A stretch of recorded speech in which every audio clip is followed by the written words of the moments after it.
وہ کہتے ہیں جی پہلے تو میں انجینئر صاحب کو سمجھدار سمجھتا تھا، اور واقعی انہوں نے نادر علی کی پوڈ کاسٹ میں کہا انجینئر صاحب بڑے ذہین ہیں لیکن اپنی ذہانت کو صحیح جگہ استعمال کریں، جزاک اللہ. لیکن انہوں نے کہا کہ اب میرا یہ بھی حسن ظن ختم ہو گیا، میں تو سمجھتا ہوں کہ یہ کوئی مینٹل ایشو ہے، ان کو مینٹلی اپ سیٹ ہے. تو نہیں، یہ ہوتا ہے دنیا میں، ہر پاگل بندے کو دوسرے پاگل ہی نظر آتے ہیں، یہ نیچرل ہے. تو کہتے ہیں ان کو مینٹل ایشو ہے. تو اب میں وہ سمجھداری والا سرٹیفکیٹ بھی واپس لے رہا ہوں. میرے بھائی مجھے اپنی سمجھداری منوانے کی ضرورت نہیں ہے. میں اسکول سے لے کر انجینئرنگ یونیورسٹی تک ٹاپرز میں رہا ہوں الحمدللہ. اس کے بعد جب میری جاب ہوئی اس سلیکشن میں بھی میں ٹاپرز میں تھا، اور میں 19 گریڈ سے جب ریٹائرمنٹ میں نے لی اس وقت بھی الحمدللہ میں چھوٹی عمر میں آلموسٹ آپ سمجھ لیں 37 ایئرس کی ایج میں 19 گریڈ میں پروموٹ ہو گیا تھا. اس کے بعد 3 سال کے بعد میں نے ریٹائرمنٹ لے لی. تو میری سمجھداری کیا ہے وہ سب کو پتا ہے. البتہ آپ کے لیے دلیل یہ ہے کہ آپ کو توبہ کی توفیق میری وجہ سے ملی ہے، اور اس کا ثبوت یہ ہے کہ مفتی طارق مسعود صاحب سے پہلے آج تک اس پلانٹ ارتھ پہ کسی دیوبندی نے چشتی رسول اللہ والے واقعے کو غلط نہیں کہا. یہ پہلا بندہ ہے جس نے کہا کہ معین الدین چشتی نے یہ غلط کام کیا اور ہم اسے ناجائز سمجھتے ہیں. یہ لفظ انہوں نے بولا، آپ نے ویڈیو میں دیکھ لیا نا. اب دنیا میں کون سی ایسی تبدیلی آئی ہے؟ کس سمجھدار بندے نے تمہیں سمجھایا ہے کہ جو اشرف علی تھانوی السنت الجلیہ فی الچشتیۃ العلیہ میں چشتی رسول اللہ کا دفاع کر کے گیا تھا، بیسیکلی ذہنی مریض وہ تھا. یہ سمجھداری تمہیں کہاں سے ملی؟ علماء دیوبند سے نہیں، علماء بریلی سے نہیں، کہاں سے؟ جہلم شریف سے. تو اب بتاؤ سمجھدار میں ہوں یا تمہارے بابے ہیں سمجھدار؟ تمہارے عقائد کی اصلاح جس پلیٹ فارم سے ہو رہی ہے اس کو تم کہہ رہے ہو کہ یہ مینٹلی سٹیبل نہیں ہے بندہ. میرا خیال ہے تمہارے بزرگ جو ہے نا وہ مینٹلی سٹیبل نہیں تھے. اور دیکھو لوگ تو اپنے اولاد کے کرتوتوں کی وجہ سے منہ چھپاتے ہیں، اور تم فرقوں والے کتنے بدبخت ہو، اپنے ابوں اپنے بابوں کے کرتوتوں کی وجہ سے منہ چھپاتے پھرتے ہو. یہ بڑی شرمندگی ہوتی ہے کہ آپ کو اپنے ابوں کی وجہ سے شرمندگی اٹھانی پڑے. وہ کہتے ہیں انجینئر صاحب نے اپنی ویڈیوز میں کہا کہ یہ لوگ مر کے اپنے بزرگوں کے پاس پہنچ جائیں گے. تو مر کے تو سارے اللہ کے پاس جاتے ہیں، یہ اس طرح کی بات کیوں کرتا ہے؟ اور یہ ہمیں کوئی لسٹ بنا کے دے دے کہ کس کس نے جنت میں جانا ہے. مفتی صاحب یہ تو آپ اور آپ کے بڑوں کے کام ہے کہ ایک دوسرے کو اسلام سے باہر نکالتے ہیں. میں تو آپ لوگوں کو چندے دیتا ہوں، آپ کے پیچھے نمازیں پڑھتا ہوں. میں تو یہ سمجھتا ہوں کہ تمام مسلمانوں کے فرقے بریلوی، دیوبندی، اہل حدیث، شیعہ اپنے اپنے کرتوتوں کی سزا بھگت کے ایک نہ ایک دن جنت میں چلے جائیں گے. لیکن میں چاہتا ہوں کہ یہ کرتوتوں کی سزا نہ بھگتیں، بغیر حساب و کتاب کے یا حساب و کتاب میں کامیاب ہو کر بغیر پھیرا لگائے جنت میں پہنچ جائیں. یہ ہمارا مشن ہے. تو میں نے تو کبھی آپ لوگوں کو جہنمی نہیں کہا، ورنہ میں آپ لوگوں کے پیچھے نمازیں پڑھوں. ہم نے کوئی چندہ بک لانچ نہیں کی، کوئی مسجد نہیں بنائی، نمازیں تمہارے پیچھے پڑھتے ہیں. تو یہ گلا کرنا کہ ہم لسٹ دیں آپ کو، یہ ہم کیوں کہتے ہیں؟ یہ میرا تکیہ کلام ہے کہ جب کوئی بندہ دلائل ماننے کے لیے تیار نہیں ہوتا تو ہم کیا کہتے ہیں یزیدیوں کو کہ تم دعا کرو کہ آخرت میں تمہارا حشر یزید کے ساتھ ہو اور ہمارا حسین ابن علی کے ساتھ رضی اللہ عنہما وعلیہم السلام. حالانکہ یزید نے بھی مر کے اللہ کے پاس ہی جانا ہے، حسین ابن علی نے بھی شہید ہو کے اللہ کے حضور حاضری دینی قیامت کے دن. لیکن یہ بات کیوں کی جاتی ہے؟ تاکہ کسی کا دماغ کھولا جائے. اس لیے ہم تمہارے بارے میں کہتے ہیں کہ تم نے مر کے اپنے بزرگوں کے پاس پہنچنا ہے. یعنی جن بزرگوں کا تم جھوٹا دفاع کر رہے ہو نا، جہاں وہ ہے نا وہاں تم پہنچ جاؤ. وہ کہاں ہوں گے؟ یا جنت میں ہوں گے یا جہنم میں. اگر تم اپنے بزرگوں کے بارے میں کانفیڈنٹ ہو تو تمہیں تو امین کہنا چاہیے. مثلا تم مجھے کہو کہ جی انجینئر صاحب مر کے حسین ابن علی کے پاس پہنچ جائیں، میں کہوں گا امین. میں تو فخریہ کہوں گا، تمہیں بھی فخریہ کہنا چاہیے. مجھ سے کس چیز کا گلا؟ اس کا مطلب ہے کہ تمہیں پتا ہے کہ گل بیچ کوئی اور ہے، تمہارا دل بھی بیچ میں تبدیل ہو چکا ہے. تمہیں پتا ہے کہ یہ مسئلہ خراب ہو چکا ہے، لیکن وہی ایک بھرم جو فرقے کا رکھنا ہے، جس کے ساتھ چندے وابستہ ہیں، مسجدیں وابستہ ہیں، اس سے یہ لوگ باہر نہیں آ سک رہے. اور پھر دیکھیں یہ لوگ اور ان کے فرنٹ مین موٹیویشنل سپیکرز ہمیں کہتے ہیں جی رینڈ کارپوریشن ہے. انجینئر صاحب رینڈ کارپوریشن تو وہ ہیں جنہوں نے دیوبند اور بریلی کے نام پہ 2 فرقے بنائے انڈیا کے شہروں پہ، اور پھر ایک دوسرے کو اسلام سے خارج کر دیا. میں نے اعلیٰ حضرت سے کہا تھا کہ حسام الرحمان میں لکھیں کہ علماء دیوبند مرتد اور واجب القتل اور اسلام سے خارج ہے. یہ میں نے کروایا تھا یا رینڈ کارپوریشن نے کروایا تھا؟ بقول ان کے میں تو کہتا ہوں شیطان کہتے چڑھے. اور اس کے جواب میں المحند علی المفند میں نے دیوبندیوں سے کہا تھا کہ احمد بریلوی کو اور ان کی پوری جماعت کو شیطانی لشکر کہو، اور وہابی اہل حدیث کو تم کہو کہ یہ خوارج کی جماعت ہے، اور علماء دیوبند کو رضی اللہ عنہم لکھو. میں نے تو نہیں کہا. میں نے تو اعلیٰ حضرت سے نہیں کہا کہ احکام شریعت میں آپ یہ لکھیں کہ چاہے دیوبندی ہوں، اہل حدیث ہوں، شیعہ ہوں، قادیانی کافروں کو بھی ان کے ساتھ ذکر کیا. یہ 1,00,000 دفعہ بھی اللہ کا نام لیں ذبیحہ مردار رہے گا، اور یہ مرتد یعنی واجب القتل ہے. البتہ یہود و نصارہ کا ذبیحہ حلال ہے. میں نے تو اعلیٰ حضرت کو نہیں کہا کہ یہود و نصارہ جو ہیں یہ دیوبند اہل حدیث اور شیعہ سے بہتر ہے، یہ لکھو. اعلیٰ حضرت خود لکھ کے گئے اپنی مرضی سے. اور دیکھو یہ آپس میں کس طرح اکٹھے ہوئے ہیں، ایک دوسرے کے بارے میں بات ہی نہیں کرتے، اکٹھے بیٹھ کے KFC کھاتے ہیں رمضان نشریات میں. ہمیں کہتے ہیں بائیکاٹ کرو. کھانے کی ٹیبل کے اوپر اکٹھے ہیں، میرے خلاف بھی اکٹھے ہیں. تو یہ ساری سازشیں تو تمہارے بڑوں نے کی ہیں. اعلیٰ حضرت نے ملفوظات اعلیٰ حضرت میں دیوبند اور اہل حدیث کو ڈائریکٹ کافر لکھا ہے. کفار کی مسجدیں مثل گھر کے ہیں، اور کہا ان وہابیوں کی نہ نماز ہے نہ جماعت ہے، اور اذان کا بھی کوئی احترام نہیں، صرف اللہ کے نام پر عز و جل کہہ لیں اور دروشی پڑھ لیں رسول اللہ کے نام پر صلی اللہ علیہ وآلہ وسلم، ورنہ ان کی اذان کا بھی کوئی احترام نہیں. وہ بابا جی نے تو ویڈیو میں کہہ دیا نا، چھڑ دے وہابیاں دی اذان دا کہ احترام، یہ تے سوراں دے سور نے. کہنا انہاں بڑیاں دا اخلاص منگو تو بڑے بڑے لوگ ہم گداواں نو خیر پا ہی دیں گے. چلو جی چلیے. او بھابیاں دی اذان اے تے کیڑا تے اے تے سور دے سور چلو چلیے. سلام ہے. میں کہتا ہوں خادم رضوی صاحب کی بخشش کے لیے یہ ایک کلپ ہی کافی ہو جائے گا، کیونکہ مجھے اب یہ منوانے کے لیے کوئی زیادہ محنت نہیں کرنی پڑتی. میں صرف یہ کلپ لگا دیتا ہوں، تو کیا سمجھتے ہیں. اور وہ بادشاہی مسجد دیوبندیوں کے پاس ہے، وہ سورہ نے سور ہونا دیوبندیوں نے کیا ہے، اہل حدیث تو کسی کھاتے ہی نہیں نا. ہاں انہوں نے بیچارے سے اوقات ہی کوئی نہیں، کیونکہ اعلیٰ حضرت وہابی جو ہیں دیوبند اور اہل حدیث دونوں کو ملا کے کہتے ہیں. اسی پوڈ کاسٹ میں انہوں نے کہا کہ فضائل اعمال میں یہ جو پروپیگنڈا کرتے ہیں کہ جی شرکیہ واقعات ہیں، کوئی شرکیہ واقعات نہیں ہے. پہلے تو میں ان سے کہوں گا کہ مولانا طارق جمیل صاحب سے آپ رابطہ کر لیں، انہوں نے تو اعلان برات کر دیا ہے. ٹھیک ہے، ان کو تو پتہ چل گیا. اللہ کرے آپ تو بزرگوں کے ماننے والے ہیں، تو طارق جمیل صاحب کو فضائل اعمال کے کیس میں تو اپنا بزرگ مان لیں. انہوں نے تو بتا دیا کہ یہ فضائل اعمال نہیں ہے، فضول مال ہے. ان کا یہ فضائل اعمال سے فضول مال کا سفر ہم نے طے کروایا. میں نے پوسٹ مارٹم کیا، 17 حوالے دیے فضائل اعمال کے. جب ہمارے جو بھائی ہیں نئی بٹ صاحب حفظہ اللہ تعالیٰ، انہوں نے میرے بارے میں اسٹیٹمنٹ دی تھی، تو میں نے ان کے پورے سلیبس کا پوسٹ مارٹم کیا تھا. لیکن مفتی صاحب کے لیے تبرکن میں بتا دیتا ہوں، کہتے ہیں شرکیہ واقعات، گمراہ کن واقعات فضائل اعمال میں نہیں لکھے ہوئے. تو میں نمونے کے طور پر 2 پیش کر دیتا ہوں. ایک تو شیخ قرطبی کے متھے مارا انہوں نے کہ جی وہ کہتے ہیں کہ ان کے زمانے میں ایک کوئی نوجوان تھا جسے کشف ہو جاتا تھا کہ کون جنت میں ہے اور کون جہنم میں. تو کہتے ہیں جب میں نے اس کی مشہوری سنی، تو یہ نبی اسلام کی وفات کے 600 سال بعد کی بات ہے. یہ نہ سمجھے یہ کوئی صحابی ہیں کہ اس زمانے میں کوئی نبی اسلام نے کو وحی کے ذریعے بتا دیا. 600 سال بعد وہ کہتے ہیں میں اس نوجوان سے ملنے گیا تو اس نے اچانک چیخ ماری اور رونا شروع کر دیا.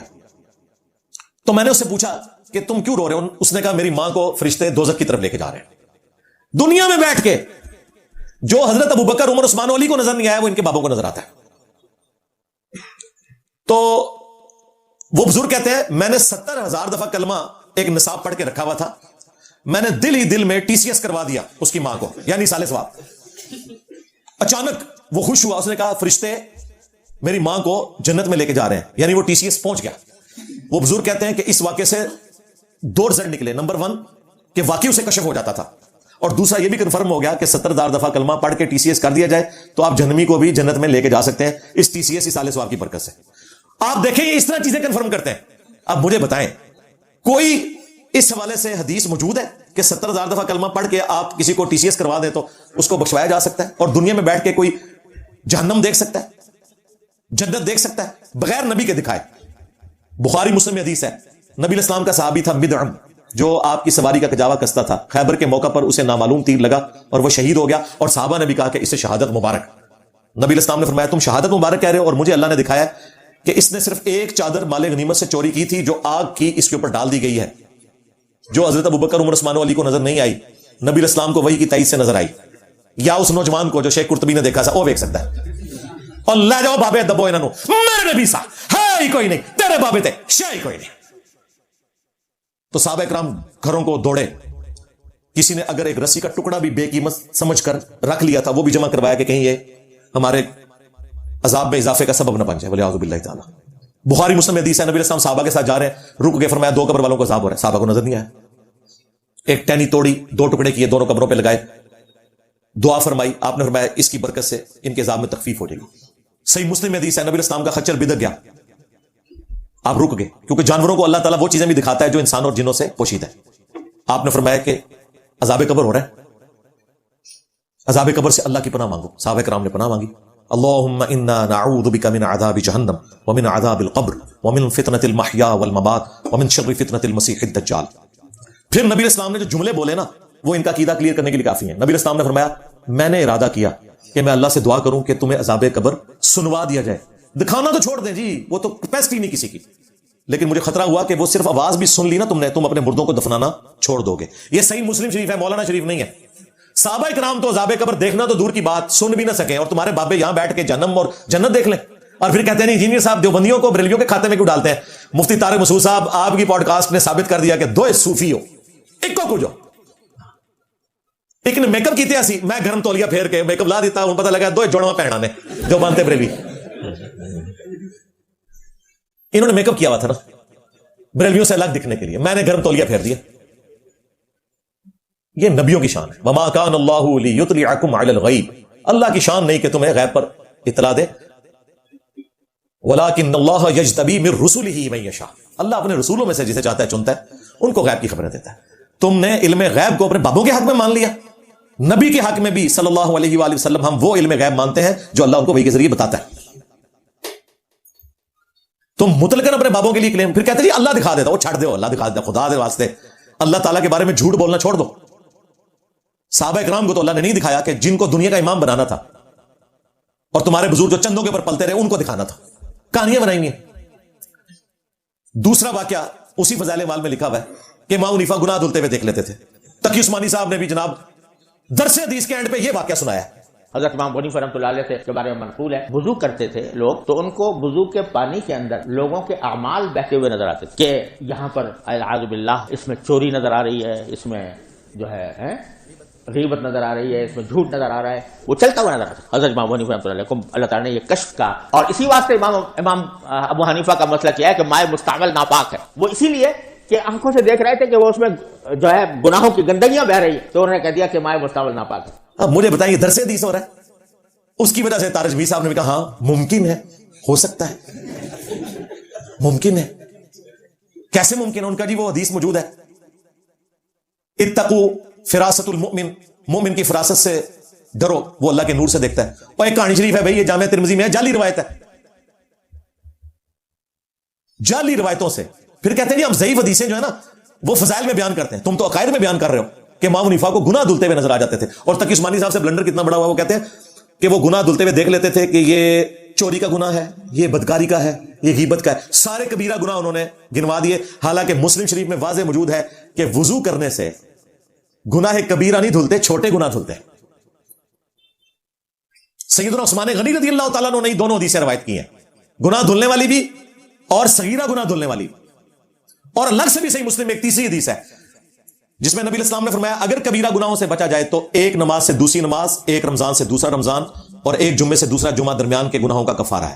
تو نماز چھوڑنا ہی خود کبیرہ گناہ ہے، تو نماز چھوڑنے سے ایک جمعے سے دوسرا جمعہ یا ایک رمضان سے دوسرا رمضان گناہوں کا کفارہ نہیں بنے گا. کبیرہ گناہ صرف توبہ سے معاف ہوتے ہیں. اور یہ کہہ رہے ہیں جی گناہ دھلتے ہوئے نظر آتے تھے، گناہ جو دھلتے ہیں نا وہ بھی چھوٹے ہیں، لیکن چور اپنی لنگوٹی چھوڑ گیا وہ کبیرہ گناہ گنوا رہے ہیں. کتنی بڑی ٹیکنیکل خرابی ہے دیکھیں واقعہ بیان کرنے میں.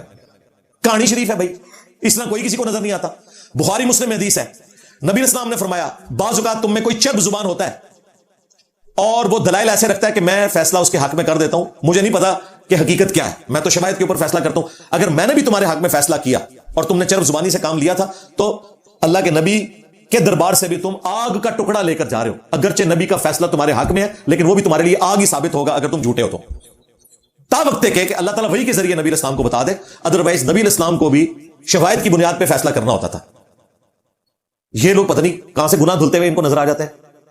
اور پھر بخاری مسلم میں جو وہ حدیث ہے بڑی رکت انگیز کہ قیامت والے دن اللہ تعالیٰ ایک گناہگار شخص کو اپنے قریب کرے گا اور مجمع سے اوٹ میں کر لے گا، اور اللہ تعالیٰ کہے گا دنیا میں یہ گناہ تو نے کیا، کہے گا یا اللہ کیا، لیکن یہ پردے میں بات ہو رہی ہے عوام کے سامنے نہیں.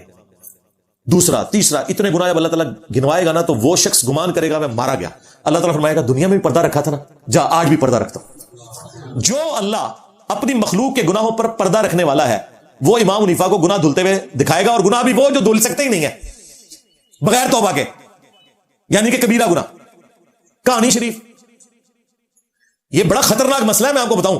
صحیح بخاری میں حدیث ہے، ام العلا سلام اللہ علیہا وہ کہتی ہیں کہ عثمان بن مظعون ایک بوڑھے صحابی تھے تو میں ان کی خدمت کرتی تھی، وہ فوت ہو گئے. تو نبی الاسلام ان کی میت پر آئے تو میں نے نا نبی الاسلام کی موجودگی میں کہا کہ اے عثمان،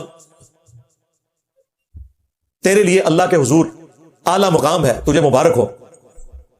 نبی الاسلام پاس کھڑے، آپ نے فرمایا تمہیں کس نے بتایا کہ اللہ کے حضور اس کے لیے اعلیٰ مقام ہے؟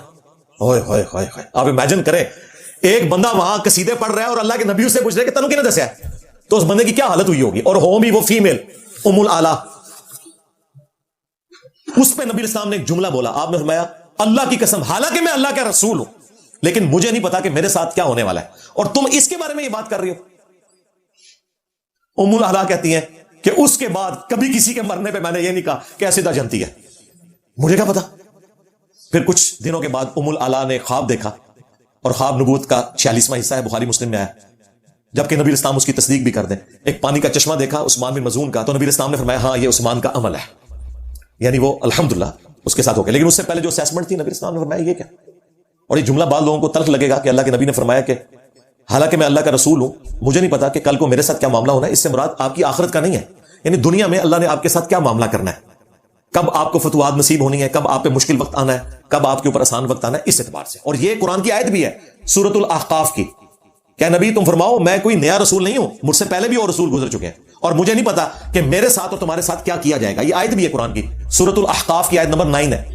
مراد یہ کہ مجھے نہیں پتا کب تم پر عذاب آئے گا، یا آئے گا بھی یا نہیں آئے گا، میری زندگی میں آئے گا یا اس کے بعد آئے گا، یا فتح مکہ پہ معافی ہو جائے گی، اس وقت تو کسی کو نہیں پتا تھا۔ ان سارے دلائل کو رکھتے ہوئے اب مجھے بتائیں، میں یہ کیوں نہ کہوں کہ مرنے سے پہلے اے مسلمان کر لے اس پہ غور، کتابوں کا خدا اور ہے، بابوں کا خدا اور۔ بابے بھی اسی خدا کو مانتے تھے، مسلمان تھے، لیکن ان کوالٹیز کے ساتھ نہیں جو کتاب و سنت میں لکھی ہیں۔ ہم ان بابوں کو مانتے ہیں جو کتابوں کو مانتے ہیں، اور جو کتابوں کے غدار ہیں ان بابوں کو ہم نہیں مانتے، کیونکہ میں نبی سا ہے ہی کوئی نہیں، تیرے بابے تھے شاہی کوئی نہیں۔ جو اپنے نبی کے وفادار بابے ہیں نا، امام بخاری، امام مسلم، یہ ہمارے سروں کا تاج ہے۔ تمہارے بابوں کو ہم کبھی بھی وہ رسپیکٹ دینے کے لیے تیار نہیں۔ غوث پاک کا دھوبی، ہاں غوث پاک کا دھوبی، اس کے بارے میں پوڈ کاسٹ میں مفتی طارق مسعود صاحب نے کہا کہ یہ تو کہانی ہے، یہ بالکل غلط واقعہ ہے۔ اب مفتی صاحب کو کون بتایا کہ یہ واقعہ آپ کے جو دادا پیر ہیں امداد اللہ مہاجر مکی صاحب، انہوں نے لکھا، ان سے نقل کیا آپ کے دادا پیر، بلکہ اب امداد اللہ مہاجر مکی تو پردادا ہو گیا نا، دادا پیر اشرف تھانوی صاحب نے، ہاں جی، یہ انہوں نے غوث پاک کا دھوبی نقل کیا ہوا ہے۔ میں ریفرنس بھی لگا دوں گا، آپ خود پڑھ لیجئے گا۔ اشرف تھانوی صاحب نے غوث پاک کے دھوبی کو نقل کیا ہوا ہے، لہٰذا جن واقعات کو آپ سمجھتے ہیں قرآن و سنت کے منافی ہیں، یہ آپ کے بزرگوں کے پھیلائے ہوئے واقعات ہیں، دین تصوف کے واقعات ہیں۔ دین اسلام اور دین تصوف میں زمین و آسمان کا فرق ہے۔ اور دیکھیں ان واقعات سے کتنی بڑی گمراہی پھیلتی ہے۔ جب یہ غوث پاک کا دھوبی کہتے ہیں تو یہ آپ کو کیا بتانا چاہ رہے ہیں؟ یہ بتانا چاہ رہے ہیں کہ آپ کو نماز روزہ کرنے کی ضرورت نہیں ہے، بس غوث پاک کا دھوبی بن جاؤ۔ اور دوسرا جو رزلٹ میں نے نکالا ہے کہ تمہارا غوث پاک پوری زندگی اپنے دھوبی کو قبر کے 4 سوال نہیں بتا سکا۔ اس زمانے میں سے 3 ہوتے تھے، 4 تو میں نے دریافت کیے ہیں، 3 سوال نہیں بتا سکا۔ تو اس بچارے دھوبی کو کیا فائدہ ہوا غوث پاک کے ساتھ اٹیچ ہونے کا؟ دھوبی تو مر گیا۔ کہتے ہیں کہ فرشتے قبر میں آئے، پوچھا من ربو کا، اس نے کہا میں غوث پاک کا دھوبی ہوں، مجھے کچھ پتا نہیں، مجھے کچھ پتا نہیں۔ ان کو پتہ ہی نہیں ہے کہ جو یہ کہتا ہے نا مجھے کچھ پتا نہیں، اس کو سیدھا گرز پڑتا ہے فرشتوں سے۔ جی صحیح بخاری میں اور سنن نبی داؤد دونوں میں یہ حدیث موجود ہے، ابو داؤد میں تفسیر کے ساتھ ہے کہ جب قبر میں انسان کو رکھا جاتا ہے تو پہلا سوال ہوتا ہے مر ربو کا، تیرا رب کون؟ تو مومن کہتا ہے کہ میرا رب اللہ۔ پوچھا جاتا ہے تیرا دین، تو وہ کہتا ہے اسلام۔ شکر ہے یہ نہیں پوچھا جاتا فرقہ یا کون سے امام کو فالو کرتا ہے تو، ہاں یہ سب زمین دے ہوتے ہی نہیں، ہاں زمین دے تھلے اور آسمانہ دے ہوتے اللہ رسول ہی ہے، ہاں اون اللہ دے فضل نال زمین دے ہوتے بھی اللہ رسول ہے۔ میں نبی سا ہے ہی کوئی نہیں، تیرے بابے تھے شاہی کوئی نہیں۔ تیسرا سوال جب نبی اسلام کے بارے میں ہوتا ہے تو مومن کہتا ہے کہ وہ اللہ کے رسول ہیں۔ چوتھا سوال جو میں نے دریافت کیا، حالانکہ موجود تھا کتابوں میں، فرشتے پوچھتے ہیں کہ تجھے کیسے پتا چلا؟ تو وہ کہتا ہے میں نے اللہ کی کتاب پڑھی اور نبی اسلام کے رسول ہونے کی تصدیق کی۔ یہ ہے چوتھا سوال جو اصل سوال ہے، اور یہ کہتے ہیں قرآن و حدیث ڈائریکٹ نہ پڑھنا گمراہ ہو جاؤ گے۔ فاسق سے جب 4 سوال ہوتے ہیں تو پہلے سوال کے جواب میں غوث پاک کا دھوبی کہتا ہے مجھے کچھ پتا نہیں، مجھے کچھ پتا نہیں۔ ظاہر ہے اس نے بھی یہی کہا ہے۔ دوسرے میں کچھ پتا نہیں، کچھ پتا نہیں۔ تیسرے میں بھی یہی۔ چوتھا سوال فرشتے کرتے ہیں کہ تو نے خود پڑھ کر حق بات قبول کرنے کی کوشش کیوں نہیں کی، یا کسی ایسے شخص سے پوچھ لیتا کہ جس کے پاس علم تھا؟ اور اس کے بعد پھر فرشتے اسے ایک ہتھوڑا مارتے ہیں اور وہ بالکل زمین کے ساتھ برابر ہو جاتا ہے اور عذاب کا سلسلہ شروع ہو جاتا ہے۔ لہذا غوث پاک کا دھوبی تو مر گیا۔ کیونکہ اس نے جب کہا مجھے کچھ پتا نہیں، مجھے کچھ پتا نہیں، یہ سمجھتے ہیں کہ فرشتے بھی ان کے کو مرید ہیں. فرشتے تو بھائی پروگرامڈ ہے اللہ کی طرف سے. انہوں نے یار یہ سننا ہے کہ میرا رب اللہ ہے، یا یہ سننا ہے کہ کچھ پتا نہیں. اور جنہیں کہنا کچھ پتا نہیں، انہوں نے اگلی گل سننی نہیں کہ غوث پاک دیں یا فلانے پاک دیں یا فلانے ٹمکاڑے پاک دیں، انہیں چک کے جڑا منڈ کے رکھ دینا. اور مفتی طارق مسعود صاحب کہہ رہے ہیں یہ واقعات فضول ہیں. ان کو کون بتائے کہ تمہارے اشرف تھانوی جن کے ساتھ تمہاری چین جڑی ہوئی ہے اور اس کی چین امداد اللہ مہاجر مکی، یہ انہوں نے واقعات لکھے ہوئے ہیں جن کے تم ناموں کے ساتھ اتنی لمبی دمیں لگاتے ہو اور ان کو بڑا بزرگ بنا کے پیش کرتے ہو. ان کی حقیقت یہ ہے کہ جس انجینئر کو تم کہہ رہے تھے نا کہ یہ مینٹل ہے، اس کی وجہ سے آج تمہیں پتا چلا کہ تمہارے بزرگ سارے مینٹل تھے جو اس قسم کے واقعات لکھ کے گئے ہیں. تو اب بتاؤ کہ سمجھدار کون ہوا؟ آئیے خود فیصلہ کر لینا. وہ جب پوچھا ارشاد بھٹی صاحب نے کہ آپ نے تو ایک ویڈیو میں کہا ہوا ہے کہ گستاخ رسول کو جب دیکھو تو میری طرف سے فتوی کے قتل کر دو، تو انہوں نے کہا میں اس پہ رجوع کر چکا ہوں. ظاہر رجوع ہی کرنا چاہیے تھا کیونکہ یہ آگ آپ کے گھر تک بھی پہنچ گئی تھی. آپ کو بھی قتل کرنے کے لیے ابھی بھی کئی لوگ تیار ہیں. وہ آپ نے دیکھا پچھلے دنوں بھی دوبارہ ویڈیو آئی ہے، مفتی صاحب کے محلے میں کوئی مفتی ہے جو ہر جمعے کے خطبے میں کہتا ہے کہ مفتی طارق مسعود واجب القتل ہے. ہاں یہ مفتی صاحب نے خود بتایا، اور وہ بڑی اچھی بات کی مفتی صاحب نے کہ بھئی تم لوگوں کو نہ کہا کرو تم خود قتل کرو. یہی بات میں بھی کرتا ہوں کہ ڈاکٹر اقبال صاحب بھی علم الدین کے جنازے پہ کہہ رہے تھے کہ ترکھانہ دا منڈا نمبر لے گیا، تو میں کہا ڈاکٹر صاحب تسی کیا کر رہے سو؟ خادم رضوی صاحب کے کسی بچے نے جو ہے وہ جنت نہیں کمائی ہے، وہ ممتاز قادری جو ہے وہ ہتھے چڑھ گیا شیطان کے. یہ لوگ کدھر تھے؟ یہ صرف لوگوں کے بچوں کو ورگلاتے ہیں. تو مفتی صاحب نے کہا میں تو رجوع کر چکا ہوں. مفتی صاحب سے میں صرف ایک سوال کروں گا، یہ رجوع آپ نے جو کیا ہے یہ کیوں کیا؟ اور اس سے پہلے جو آپ کا اوریجنل موقف تھا، کیونکہ آپ تو مفتی ہیں، ایک مدرسے سے پڑھے ہوئے ہیں، اس کی ڈگری ہے، حالانکہ یہ کہتے ہیں میرے پاس ڈگری نہیں ہے، بغیر ڈگری کی میں پڑھا ہوا ہوں، اچھی بات ہے. مدرسے کی بھی ڈگری کوئی نہیں، انٹر والی ڈگری کی بات نہیں کر رہا. وہ کہتے ہیں میرے استاد نے مجھے ڈگری نہیں دی، اور استاد نے کہا تھا کہ ڈگری کی کوئی ضرورت نہیں، علم ہوگا تو خود اس کی خوشبو پھیلے گی، جس طرح انجینئر صاحب کی پھیل رہی ہے. ہاں، اور واقعی آپ کے استاد نے کوئی اچھی بات بھی آپ کو بتائی تھی. تو مفتی صاحب کے پاس بھی ڈگری نہیں ہے. تو مجھے صرف یہ بتائیں کہ یہ آپ کا دماغ خراب کس نے کیا ہوا تھا کہ جس گستاخ کو دیکھو اس کا گلا کاٹ دو؟ اس کا مطلب ہے کہ علماء دیوبند نے یہ آپ کے دماغ میں گند بھرا ہوا تھا نا. کیونکہ میرا تو کبھی بھی یہ موقف نہیں رہا. میں تو سمجھتا ہوں قانون کو آپ ہاتھ میں نہیں لے سکتے. غازی علم الدین نے بھی غلط کیا، ممتاز قادری نے بھی غلط کیا. آپ کو کس نے یہ بتایا تھا؟ اس بابے کو بھی ننگا کرو. خالی رجوع نہیں کرنا، یہ بتانا ہے کہ یہ گند ہمارے بزرگوں نے بھرا تھا. وہ بابے ایکسپوز ہونے چاہیے جو تمہیں اس قسم کے فتوے دے کے گئے ہیں. اور اس میں سب سے بڑا مجرم جو ہے وہ ابن تیمیہ ہے. اس نے کتاب لکھی الصارم المسلول علی شاتم الرسول. ابن تیمیہ کی کتاب ہے وہ اس میں جھوٹی روایتیں لکھ کے اس نے جو رزلٹ نکالا، اور سب سے زیادہ وہابی جو ہے نا اس کے وکٹم بنے ہیں، حالانکہ وہابیوں کا امام ہے. اس سے بڑی کیا بات ہوگی کہ بریلویوں نے اس کتاب کا اردو میں ترجمہ چھاپا ہوا ہے اور رحمت اللہ نے لکھا ہوا ہے ابن تیمیہ کو. اس کا جواب پھر دیا ہے علامہ وحید الدین خان صاحب رحمہ اللہ تعالی، جو ہمارے پڑوسی ملک انڈیا میں ایک سکالر تھے. انہوں نے شاتم رسول کی سزا کتاب لکھی، کمال کی کتاب ہے. اسی کتاب کو پڑھ کے جاوید احمد غامدی صاحب کا بھی موقف چینج ہوا تھا. یہ انہوں نے خود بتایا کہ میں بھی پہلے سمجھتا تھا کہ کوئی بھی قانون کو ہاتھ میں لے لے، لیکن اس کتاب کو پڑھ کے مجھے سمجھ آئی. اس کتاب کا میں نے تعارف کئی ویڈیوز میں کروایا، اس کو ڈسکس بھی کیا. رہا اعلیٰ حضرت جن کے نام کے اوپر یہ ساری کی ساری گنڈا گردی ہو رہی ہے، ان کا تو اس معاملے سے کوئی لینا دینا ہی نہیں ہے. اعلیٰ حضرت نے فتاوی رضویہ میں لکھا ہے کہ اگر کوئی گستاخ رسول ہے تو صرف حاکم وقت اس کو سزا دلوا سکتا ہے، کوئی عام آدمی اٹھ کے گستاخ کو قتل نہیں کر سکتا. اب میں حیران ہوں کہ خادم رضوی صاحب اپنے نام کے ساتھ رضوی لکھتے تھے. پتہ کس وجہ سے؟ اعلیٰ حضرت کی وجہ سے. ان کا نام ہے احمد رضا بریلوی، اس کی وجہ سے رضوی نسبت رضا کی وجہ سے ہے. ورنہ تو خادم رضوی صاحب کوئی یہ نہیں تھا کہ سید تھے، کوئی امام علی رضا سے ان کی نسبت تھی. وہ تو تصوف میں بھی جیلم سے بیٹھے ہیں، جیلم سے پڑھے ہوئے ہیں. ہمارے گلی کی مسجد ہے جہاں وہ درس بھی دیتے تھے، وہاں سے پڑھ کے بھی گئے ہوئے ہیں. ان کی بیعت ہے نقشبند سلسلے میں، اور اعلیٰ حضرت تو قادری ہیں. تو نسبت انہوں نے اعلیٰ حضرت کی لگائی ہوئی ہے. اب میں سعد رضوی صاحب سے بھی ریکویسٹ کروں گا کہ اعلیٰ حضرت تو کہتے ہیں کہ گستاخ کو آپ قتل کر نہیں سکتے بغیر حکومت کے، اور آپ ممتاز قادری کے عرس منا رہے ہیں. اس کو پاکستان کی سپریم کورٹ نے سزا دی ہوئی ہے. اور دیکھیں کتنے دکھ کی بات ہے کہ ہمارے ریاستی اداروں کی کتنی بڑی کمزوری ہے کہ جس کو سب سے بڑی عدالت کہہ رہی ہے یہ قاتل ہے، اس کا عرس لگتا ہے، اس کا مزار بنا ہوا ہے. قبر ہونی چاہیے، دیٹس آل. ہم تو نہ غازی علم الدین کے عمل کو درست سمجھتے ہیں قانون ہاتھ میں لینا، اور نہ ممتاز قادری کے. اعلیٰ حضرت نہیں صحیح سمجھتے. انہوں نے فتاوی رضویہ میں لکھا ہے کہ عام آدمی کام کر ہی نہیں سکتا. پھر حسام الارمین پہ جب تقریر لگائی نا علماء عرب نے، تو ایک عالم نے لکھا کہ علماء دیوبند جو ہیں یہ واجب القتل ہے، اور حاکم وقت کا کام ہے کہ اشرف تھانوی، رشید احمد گنگوئی، حالانکہ گنگوئی صاحب تو اس سے پہلے ہی اپنے بزرگوں کے پاس پہنچ چکے تھے، فوت ہو چکے تھے، ان سب کو حاکم وقت قتل کروائے. یہ تقریر میں لکھا حسام الارمین کی ایک عرب عالم نے. تو اعلیٰ حضرت کو فوراً فکر لگی، انہوں نے اس کے نیچے فٹ نوٹ لکھا کہ ایسا نہ ہو کہ میرا کوئی مرید اٹھ کے کوئی جو بندیوں کے مولوی کو قتل کر دے اور گریٹ برٹن پکڑ کے مجھے جیل میں ڈال دے. انہوں نے کہا کہ عام آدمی کام نہیں کرے گا، یہ حکمران وقت کا کام ہے. تو